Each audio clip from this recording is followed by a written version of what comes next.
being an extremely busy, virtually single even when you are married mother, what advice can you give to women who aren't of royalty but as equally as busy, if not maybe busier than you, with children? What can they do to find peace and spiritual development and to feel that love that you live in all the time? To never lose sight of the fact that they are their children, and to make as much time as they can for them. I always made sure that every summer holiday, every bank holiday, if I could be, I was free. Every sports day was attended. But I was there for them, and I would have my diary arranged so that when the boys were free, that Mummy was there to be with them. But they weren't brought up solely, dependently, under the care of nannies. And of course, it's well known that Nanny Bond, her services were dispensed with, and I realized that Wills was trying to attach to her, which was wrong in one way, but I just wouldn't have the fact that anyone could be seen as Mummy, but Mummy. And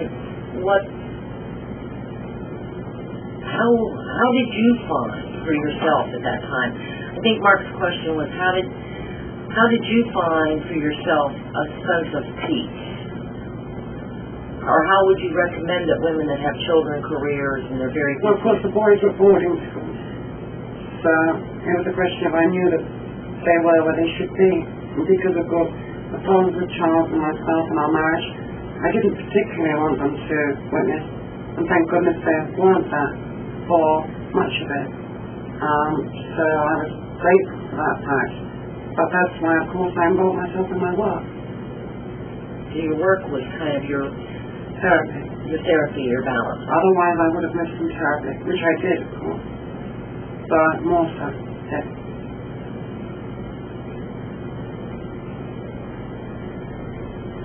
You're coming back, as you said, it's to prove life after death. In the long-range scope of this mission, this event, what do you, besides the fact that it will turn people on to the fact that their loved ones are just in the next room, what spiritual unfoldment, what spiritual slant are you hoping is achieved from this mission? Basically what I've said, that the bridge between the two worlds is not as wide.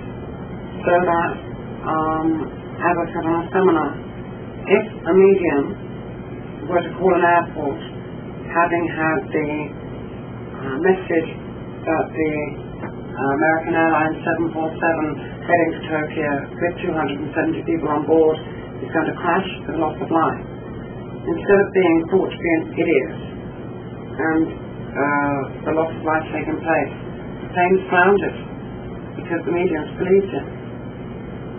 270 people saved. I think that's reason enough for people to realize that mediums are not there to play a game with people's emotions and to have a laugh at their expense. That was proven, as can be seen on my personal site, which I'm going to advertise now, www.dianaspeaks.info. Look at the date in 2005 and see the fact that I gave a message to Andrew, and in fact I called the newspapers themselves and warned them about the London bombings of 2005, so the original ones, and the language that Andrew received in return, and the reception doesn't bear repeating. And 4 days later, 57 people were dead. So if I can bring attention to the fact that mediums are the middleman in between the world I'm in now and your world, then a lot has been achieved. And I was always a way shower. Again, I'm reiterating back to the seminars, but for those who haven't attended them, I can't say that that's why I was seen as, or represented by, at the funeral, lit candles. I was an illuminator. I was a way shower. And that was something that people, albeit not recognizing perhaps on a conscious level, certainly recognized on the subconscious one. There was no Freudian slip that Candle in the Wind was rewritten once again. As I say, repeating things I know, but it's important they are just rewritten in my honour. So of course the original Candle in the Wind, Marilyn Monroe. What is life like for you now? Of course I'm in between two worlds, so one foot in each. It's difficult because, albeit being able to come through Andrew now, and I'm looking forward to this. On the one hand, I will be able to talk to you just as I will be able to talk to my boys. It's going to be hard for them and extremely hard for me to be as we are, which will happen. So I can't say that it's a wonderful existence because I'm not at peace. So it's difficult, but it's part of my choice. It's obviously been designed by the higher Diana, as I said, but also as Rose refers to the designers themselves, that I will be this way shower again. But for me personally, it's extremely difficult. But it's something that I am determined will be done.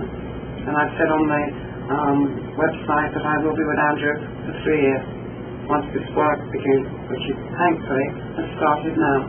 But in 3 years' time, so 2010, I should be able to rest him. Do you have any big plans for 2010?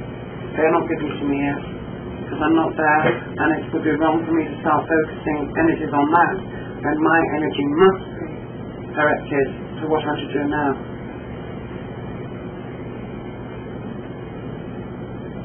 So your number one main goal right now is to prove life after death.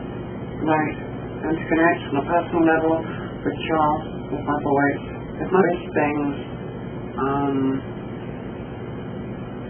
that have happened and why they happened, and the fact I'm aware of why they happened, and the necessity for them to happen on a broader scale, because had I not died, I wouldn't be able to come back.